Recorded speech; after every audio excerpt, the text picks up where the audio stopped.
भारत ने 1947-48 में विभाजन का दर्द झेला, पहला भारत पाक युद्ध लड़ा और साथ ही 560 से अधिक रियासतों को जोड़कर एक अखंड भारत की नींव रखी। लेकिन इसी बीच एक ऐसी घटना हुई जिसने पूरे देश को हिला दिया।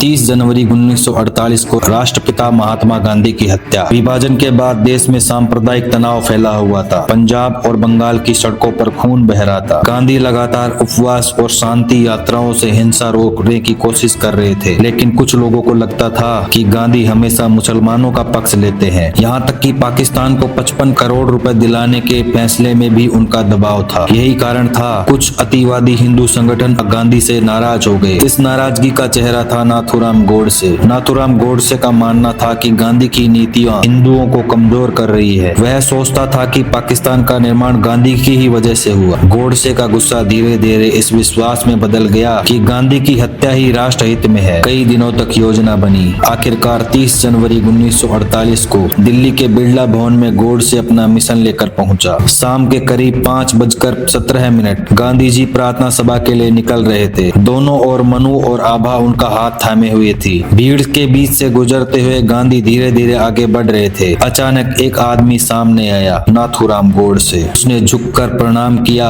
और फिर अपनी ब्राउनिंग पिस्टल निकाली। 3 गोलियां चली सीधे गांधी के सीने पर। गांधी जी गिरते हुए बोले, हे राम। ये उनके अंतिम शब्द थे। पूरे वातावरण में अफरा तफरी मच गई। लोग गोडसे पर टूट पड़े। गांधी का शरीर खून से लथपथ जमीन पर पड़ा था। कुछ ही मिनटों में यह खबर पूरे देश में फैल गई, गांधी जी की हत्या हो गई है। रेडियो पर नेहरू ने ऐलान किया, आज हमारी रोशनी बुझ गई। उनकी आवाज कांप रही थी, पूरा भारत रो रहा था। अगले दिन गांधी जी की अंतिम यात्रा निकली। दिल्ली की सड़कों पर लाखों लोग उमड़ पड़े। हर कोई उनके दर्शन करना चाहता था। लोग रोते हुए फूल चढ़ा रहे थे, नारे लगा रहे थे, गांधी जी अमर रहे। यह भारत के इतिहास का सबसे बड़ा शोक जुलूस था। नाथूराम गोडसे को गिरफ्तार कर लिया गया। अदालत में उसने अपने विचार रखे, लेकिन वह दोषी पाया गया। 1949 में उसे फांसी दे दी गई। लेकिन सवाल यह था, क्या गांधी की हत्या से उनकी विचारधारा खत्म हो गई? जवाब था नहीं। गांधी की हत्या से उनका संदेश और भी अमर हो गया। 30 जनवरी 1948 को यह सिर्फ हत्या नहीं थी, यह अहिंसा पर हिंसा का वार था। सत्य और करुणा के पुजारी को नफरत की गोलियों ने गिरा दिया। लेकिन गांधी आज भी जिंदा है, हमारे संविधान में, हमारी आत्मा में, और उस संघर्ष में जहां इंसानियत की जीत होती है। उनकी आखिरी आवाज, हे राम, आज भी हमें याद दिलाती है कि हिंसा का रास्ता कभी समाधान नहीं हो सकता। अब अपन जानेंगे संविधान सभा की स्थापना